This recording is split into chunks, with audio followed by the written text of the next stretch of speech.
Thanks, everybody. I don't normally do speeches, but I wrote one, so we'll see how long it lasts. I didn't have a good chance to time myself. So I want to thank everybody for coming out first. I know this is annoying, and we should be put in the situation to have to come out here and do this type of thing, but we do, unfortunately. So some of you may know, if you've ever seen me do stand-up, that I do stand-up comedy, and I'm also a libertarian. I joke around a lot, but you know, I want to be a little serious here and tell you a little bit about myself. From a young age, my parents impressed on me the values that you work hard for what you want in life. Did no one else watch the debate convention? Okay, never mind. That was a stolen speech from Melania Trump. So I will tell you a little bit about myself, though, maybe to introduce the party to some people who may not be familiar with it. Nearly 5 years ago, my wife and I moved here to Aberdeen. And the people in the city and state have been so welcoming and kind that we're really, really proud to call it our home. But if you go back a few years before that, I became a libertarian in 2008. I didn't feel like I needed to compromise on social issues and governmental issues. I believe we can have it all. Fiscally conservative and socially liberal. I think the Libertarian Party combines both parts of those, of the other two parties, and none of the bad qualities. The Republican Party, my whole life, my whole adult life, has been a religion-first party, and liberty an afterthought. The GOP consistently erodes civil liberties and attacks civil rights. Their pro-war agendas have led this country into policing the world and stimulating terrorism. My whole adult life, the Democratic Party has been we know what's best for you party, and liberty an afterthought. Democrats consistently push for laws that make us less free and less safe. Their pro-war agendas have also led this country into policing the world and may lead us into a police state.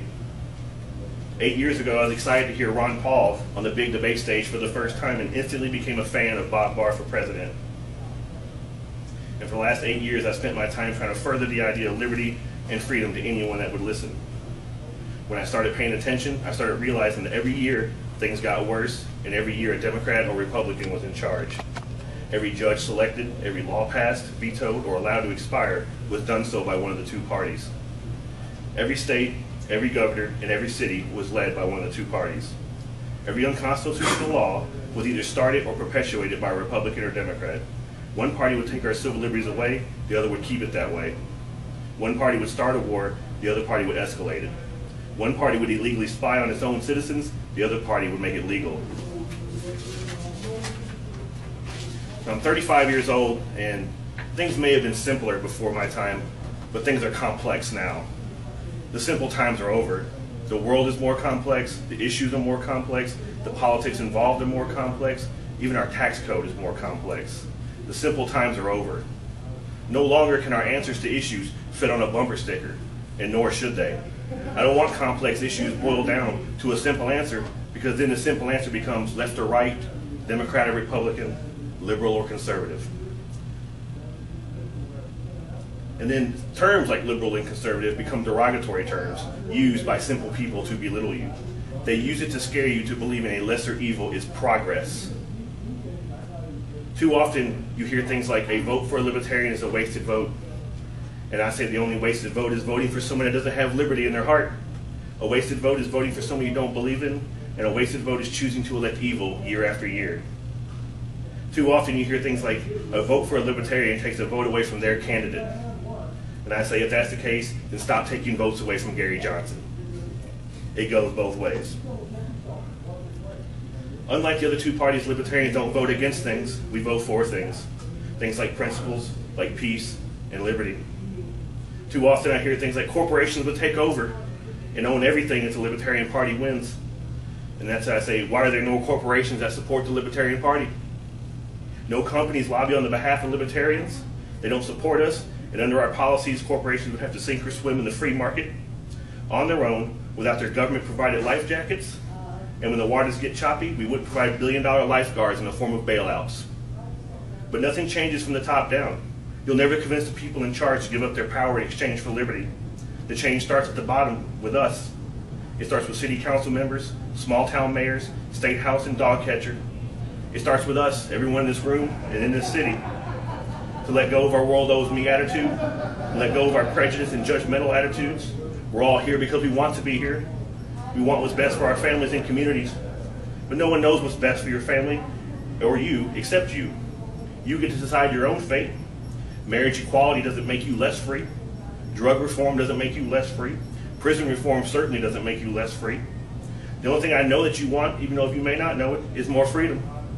Because to me, the most important aspect of freedom isn't what it is, it's what it isn't. Freedom is a great equalizer. Because it doesn't matter what country you're from, who you share your life with, how you spend your free time, or even which bathroom you choose to use. If liberty's in your heart, then none of these things matter, because you know the same rules apply to everyone. The old saying is freedom isn't free. It's also not easy. Being free isn't easy, and it isn't simple. It's difficult sometimes to live and let live. The easy thing to do is to turn off your brain and say, let DC figure it out, and they will.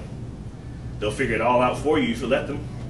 Republicans and Democrats will be glad to tell you which school to go to, which hospital to go to, which church to attend, which bathroom to use, what borders you can't cross, which guns to own, and which places are safe to protest at.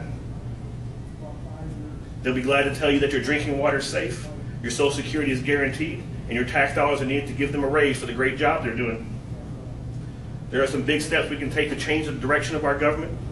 We have to change the current tax system that promotes cheaters, encourages liars, and only helps the 1% of the wealthiest in this country. The only way to do this is to move forward with a flat consumption tax, remove the income tax, and eliminate the IRS. With a simpler tax system, we will no longer need large hordes of tax lawyers. We can take those tax dollars and use them for something that actually helps Americans. The drug war has to end. The war on drugs is about as successful as the Iraq war. Nonviolent offenders make up 50% of our prison population, which, by the way, is the largest prison population in the world. That includes Russia, China, and Brazil, 3 of the most corrupt countries. When a large number of people are being disproportionately affected by victimless crimes, then it's time to start looking at the core issue and how to resolve it. The first place to start looking is at our friends in Washington and Colorado and take notes. They're doing something incredibly right, and the tax revenue is there to back it up. Since 1971, the Libertarian Party has been the vocal minority for civil rights, gay rights, gun rights, and smaller government. Maximum freedom and minimum government. The only true party of the people, by the people, and for the people. The truth is most people are libertarian, and they may not even know it. It's because most Americans are good, honest, and hardworking and caring people. Good people that just want what's best for their family and community, and together we can break that cycle of the two-party system. So in closing, if you're here because you feel cheated and robbed by the Democratic Party, then we welcome you to the Libertarian Party, but I have to let you know right now that nothing will be given to you. There's nothing free in this country. You will have to work for everything you want. And if you're here because the Republican Party is being led by a bigot reality show host, then I have to let you know right now that this is not the white nationalist party. We will not close our borders. We will not close our eyes to the injustices that happen to minorities. So let go of your antiquated social rules, and we'll be glad to have you join us. This election isn't just about a president. This election is about your ability to sleep at night, knowing that you stood up for your beliefs and did not choose evil, no matter how lesser it may seem. Thank you.